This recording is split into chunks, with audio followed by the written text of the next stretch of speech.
বর্তমানে আমরা পুলিশের শূন্যতাটা দিনের চাইতে রাতে বেশি অনুভব করছি।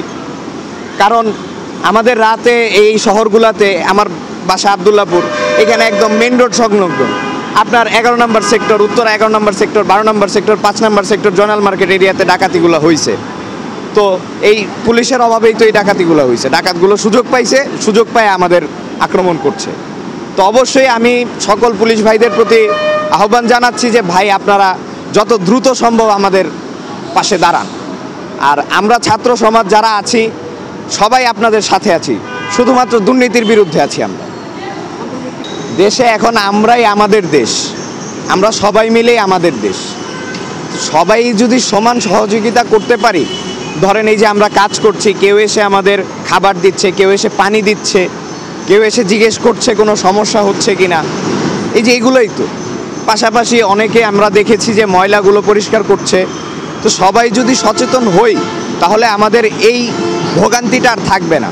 যেখানে সেখানে ময়লা না ফেলি, যেখানে সেখানে মলমূত্র ত্যাগ না করি, রাস্তায় থুতু না ফেলি, পানির পিক না ফেলি, তো আমাদের জায়গা থেকে সর্বোচ্চ সচেতনতা আমরা পালন করি, তাহলেই হয়তো সবাই মিলে দেশটা সুন্দর হতে পারে।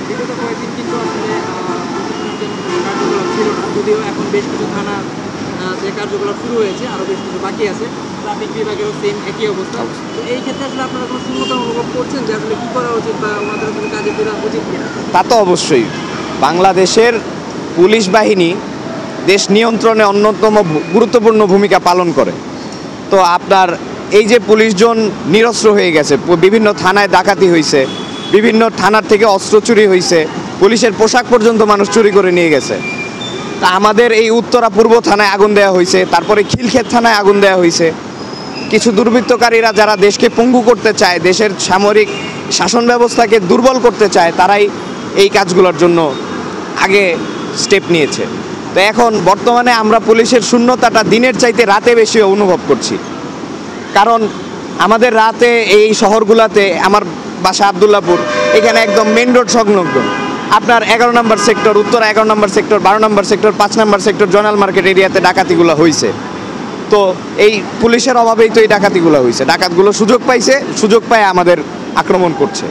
তো অবশ্যই আমি সকল পুলিশ ভাইদের প্রতি আহ্বান জানাচ্ছি যে ভাই, আপনারা যত দ্রুত সম্ভব আমাদের পাশে দাঁড়ান। আর আমরা ছাত্র সমাজ যারা আছি সবাই আপনাদের সাথে আছি, শুধুমাত্র দুর্নীতির বিরুদ্ধে আছি। আমরা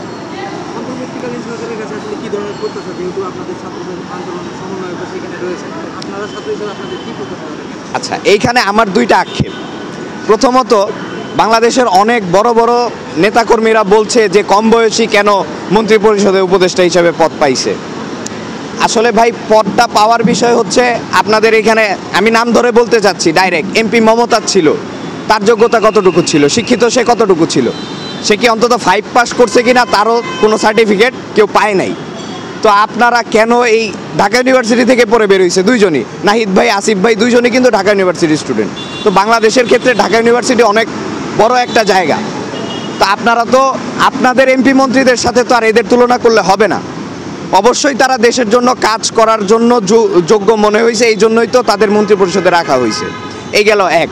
দ্বিতীয়ত, বিভিন্ন দলীয় নেতাকর্মীরা যারা আছেন এখন থেকে, আমাদের এরিয়ায় অনেক আছে এরকম, সবাই এখন থেকেই শুরু করছে যে ক্ষমতা ছাড়া, শেখ হাসিনা যখন ক্ষমতা ছাড়লো, ক্ষমতা ছাড়ার 2 দিনের মধ্যেই তারা এই চাঁদাবাজি শুরু করে দিছে, সাধারণ মানুষের উপর জোর খাটানো শুরু করছে। আমি নিজে ব্যক্তিগতভাবে 2 দিন মাইকিং করছি এখানে যে ভাই, আপনারা সবাই চাঁদাবাজির বিরুদ্ধে সোচ্চার হন, সবাই চাঁদাবাজির বিরুদ্ধে দাঁড়ান। আপনাদের কষ্টের টাকা আপনারা কেন আরেকজনকে জোর খাটানোর পরে দিয়ে দিবেন?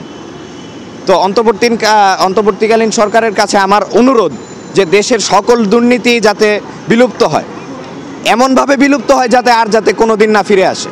দ্বিতীয়ত, বাংলাদেশের যাতে উন্নয়নে কাজ করে। অবশ্যই ডক্টর মেহমুদ ইউনূস স্যার খুব ভালো লোক, তার মন্ত্রী পরিষদের যারা আছে, উপদেষ্টা পরিষদের যারা আছে, সবাই খুবই ভালো লোক। ইনশাল্লাহ ভালো কিছু হবে।